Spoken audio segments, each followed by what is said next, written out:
The release of the Epstein files was never about justice. It was a psychological tactic. In elite power systems, there's a concept called revelation of the method. You reveal wrongdoing in plain sight, not to stop it, but to desensitize the public and neutralize resistance. The idea comes from esoteric traditions tied to fraternal power networks. You know, like Freemasons. Exposure is used to normalize manipulation and weaken opposition over time. You flood people with the truth so late and so relentlessly that horror replaces action. Outrage with no accountability, so that the target feels overwhelmed, powerless, and numb.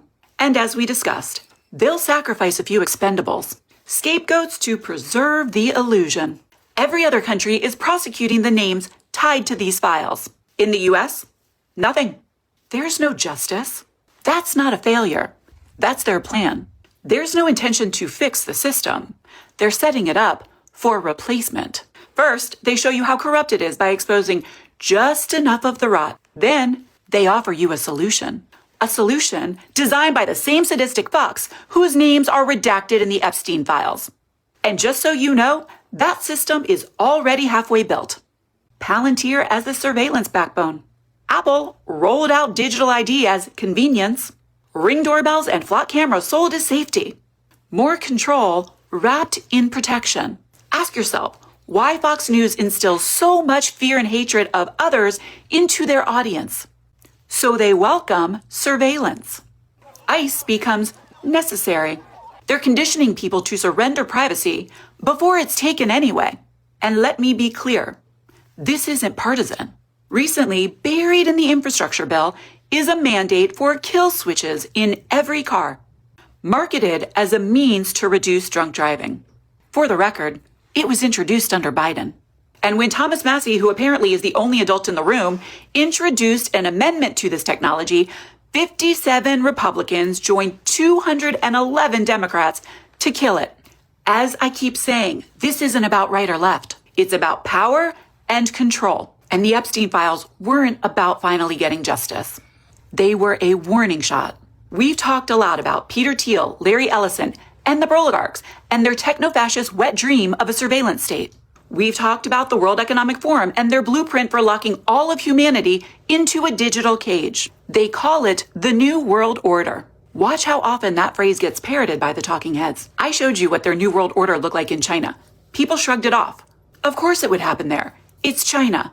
No one thought it could ever happen here. Or anywhere else, like, say, the UK.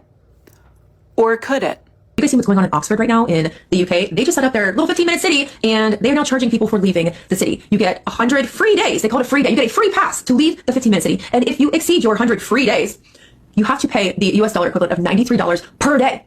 And if you live outside of the 15-minute city, you want to travel into the 15-minute city, you get 25 free passes. Free move. Oh, the government's giving you free movement capability. You get 25 free passes. And if you exceed those 25 days, it's $93 a day. And how are they tracking all this? Oh, there's not a man at the gate. They're not writing up tickets or having police officers set up. Oh no, they are monitoring you with digital AI surveillance and cameras. And then they're automatically finding you. This is why we have to be against the flock cameras in the United States. They're not just speed trap cameras. This is why we have to be against the Palantir whole of government database. This is why we have to stand up and raise awareness and bring attention to these matters instead of arguing with each other and NPCs on the internet over left versus right issues or my side, your side. They're keeping us artificially divided because they're setting up this infrastructure in the United States right now. Divide and conquer. We are in the division part of the divide and conquer agenda. Conquer is next. You think it's bad now? Wait till you have to pay $100 a day to leave your 15-minute city. Is it clear now?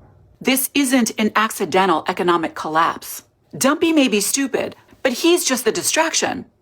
This is a worldwide implementation. Jobs eliminated, small businesses and farmers strangled. People are being pushed into desperation. Why? Because pain makes people compliant, crash the economy, and force unemployment. Then they'll roll out CBDCs as a lifeline and tie survival to a government wallet. Then they'll offer a universal basic income as the solution, bundled with social and carbon scores.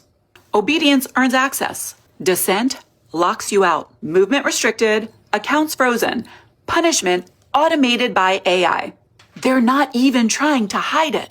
The World Economic Forum's literal tagline is, by 2030, you'll own nothing and be happy. That's not a prediction. It's a threat. So here's the plan. Reduce dependency. Keep some cash, use local credit unions, and build real-world mutual aid. One system can't lock you out if it doesn't fully own you. Withdraw consent. Opt out of data collection and stop volunteering your information. Surveillance only works when people comply. Organize locally. Those city council meetings are where they approve cameras and data contracts. Show up and demand transparency. Call your representatives and hold them accountable. I'll put a script in the notes. Normalize refusal. Privacy isn't a reward for obedience. Collective noncompliance is the only way out of this. That's the plan. Coordination, communication, resilience, and refusal. Let's go.